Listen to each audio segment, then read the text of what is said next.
Ako po si Paulo Diet, Subway Operator ng LCC Legazpi. Nag-run po yun ng 7 days yung machine na may total of 37 meters. Printer head clean.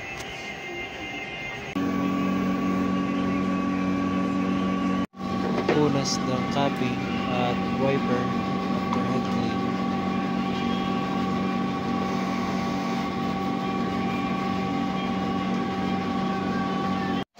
Nozzle test.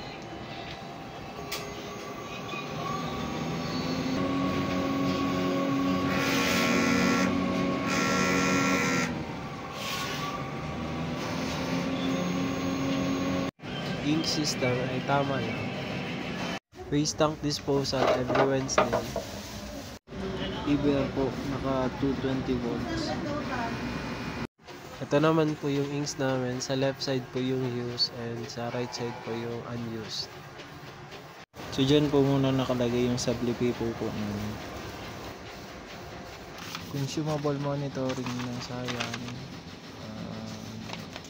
magenta, yellow, black, and yung subli paper po. Ito naman po yung daily output monitoring.